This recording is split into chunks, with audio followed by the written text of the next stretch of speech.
La Cannes 2025 vient à peine de commencer et pourtant il y a déjà un vainqueur. Un vainqueur que personne n'avait prévu, que personne ne peut contester en même temps. Personne ne l'a prévu, personne ne peut le contester.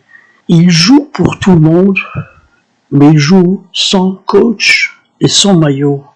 Et aucune équipe ne peut jouer sans lui. Voici un dernier indice. C'est le seul joueur de la Cannes qui ne mange pas de couscous ni de manioc. Ce vainqueur, c'est la pelouse.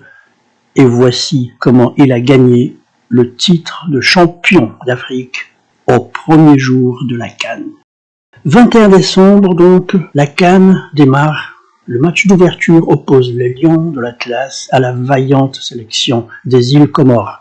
Il pleuvait fort à Rabat ce jour-là. Quelques averses interrompues depuis midi, puis 3 heures de pluie sans arrêt à partir de 18 heures.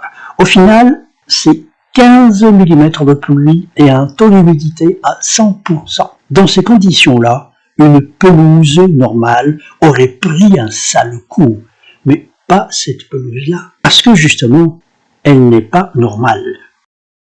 Au départ, il y a l'herbe naturelle qui est mélangée à des fibres de plastique, des fibres synthétiques. Et c'est ce mélange qui donne pelouse hybride, celle du stade Moulay Abdallah de Rabat. Le processus commence par la pose d'une base spéciale dans laquelle on tisse ou on injecte en place des fibres de plastique. Ensuite, on sème la vraie herbe qui pousse entre ces fibres. Alors, en poussant l'herbe, les racines plutôt de l'herbe s'enroulent autour des fibres, ce qui rend la surface plus stable et plus solide. Les racines de l'herbe donc s'entrelacent avec les fibres, le sol se solidifie et se stabilise, et la pelouse ainsi résiste mieux. En résumé, c'est une pelouse naturelle renforcée par la technologie pour être plus durable et plus agréable à jouer. Et grâce à ce mélange naturel, ou plutôt ce mélange de nature et de technologie, la pelouse résiste à l'usure, elle garde une belle apparence et reste praticable même après de fortes pluies. C'est ce qui s'est passé donc le jour de l'ouverture au stade de Rabat.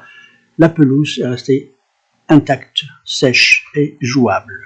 Voyons maintenant la partie drainage, la deuxième partie, et c'est là où se joue un petit miracle de technologie. Alors, tout en bas, sous donc l'herbe, il y a une couche de gravier et de pierre. Donc, elle aide l'eau à s'écouler facilement. Au-dessus, on installe des tuyaux de drainage. Donc, les tuyaux récupèrent l'eau et la dirigent vers l'extérieur du stade.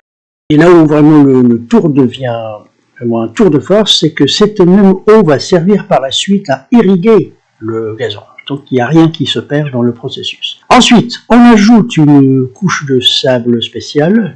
Ce sable laisse passer l'eau rapidement tout en gardant l'herbe assez enracinée. Enfin, on pose la pelouse hybride, donc le mélange de fibres et d'herbes naturelles. Et grâce à tout ce système, l'eau de pluie ne stagne pas. Elle s'écoule en quelques minutes vers les tuyaux.